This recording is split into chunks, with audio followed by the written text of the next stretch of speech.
right, let's get right into it. Today, we're talking about the invisible physics you're up against every single time you get behind the wheel. These forces that can mean the difference between a smooth, easy turn and, well, a very, very bad day. You know that feeling, right? That heart in your throat, stomach-dropping moment where the car just feels disconnected from the road for a split second. Maybe you took an exit ramp a little too fast or had to swerve suddenly. That feeling, that's not random. That's physics in action, and we're going to break it down. So where does that loose, disconnected sensation even come from? Well, it all boils down to a constant, invisible battle happening right where your tires meet the pavement. It's a struggle between two powerful, opposing sides. And honestly, this is the whole game right here. Think of it like a tug of war. On one side of the rope, you've got forces trying to push your car sideways. And on the other side, the grip from four little patches of rubber, each about the size of your hand, desperately trying to hold you on course. A slide? That's just what happens when that sideways push wins the tug of war. Simple as that. So let's properly introduce our main opponent here, lateral force. Now, this isn't a force pushing you forward or slowing you down. No, this is any force that's trying to shove your car to the side, perpendicular to the direction you actually want to go. Okay, so we know sliding happens when these forces overpower your grip, but what causes that to happen out there in the real world? Let's take a look at the usual suspects, the things that can cause a driver to lose this invisible battle. High-speed cornering, yeah, that's the classic one. You're simply asking way too much from your tires. A sudden swerve does the exact same thing, but it does it instantly, creating this huge, sudden spike in lateral force. But it's not just about your speed. If you have worn out or weakened suspension, your tires can't stay firmly planted on the road to begin with. And even something like hitting a patch of gravel on one side of the car can create a massive, really dangerous imbalance in grip. Okay, but here's where it gets really interesting. The term lateral force is actually a bit of a simplification. It isn't just one single thing pushing on your car from the side. Turns out, it's actually a team of 4 different forces, all working together, and sometimes against each other. And understanding these 4 is the real key to seeing the full picture of what's happening to your car. First up is the big one, the one we all know and feel, centrifugal force. See, your car has momentum and it has this stubborn personality. It just wants to keep going straight. So when you force it to turn, that momentum fights back, creating this powerful outward push that tries to fling your car to the outside of the curve.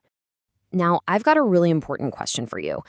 Let's say you're taking a corner and you double your speed. You go from 30 miles per hour to 60. How much more of that outward force, that centrifugal force, are your tires suddenly having to fight? You'd think maybe twice as much, right? Maybe 3 times? What do you think? The answer is 4 times, not double, 4. Let that sink in for a second, because this is probably the single most misunderstood and most important piece of driving physics there is. See, here's why. The force doesn't just add on in a straight line with your speed. It multiplies. It actually increases with the square of your speed. And that's exactly why a turn that feels totally fine and safe at 30 can feel incredibly dangerous at just 45. That small jump in speed creates a massive increase in the force your tires have to fight off. So, if centrifugal force is the villain trying to push you off the road, who's the hero?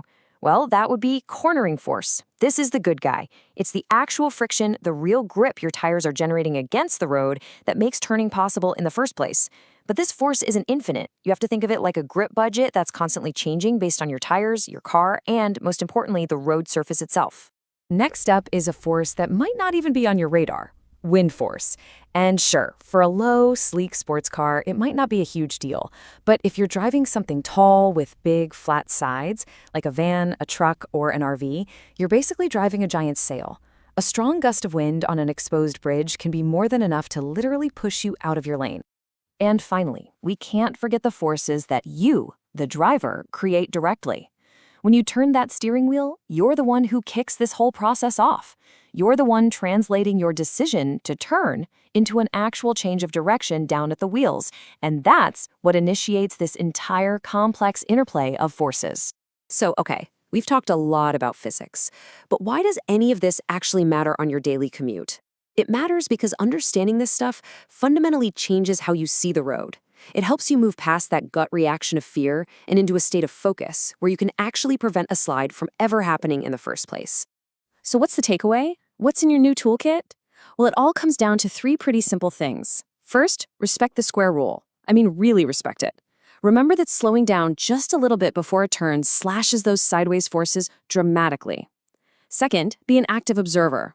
If it's raining or windy, you have to know that your grip budget has changed and you need to drive accordingly. And third, know your ride. A tall SUV and a low sports car are going to handle these forces in very, very different ways. So I'll leave you with this. The next time you're approaching that same highway exit you take every single day, but this time it's pouring rain, how does this new knowledge change how you take that turn? Are you going to brake just a little bit earlier, knowing that you're cutting those sideways forces down exponentially? That right there, that's the difference between just reacting out of fear and driving with real informed focus. Please like, subscribe, and get notified.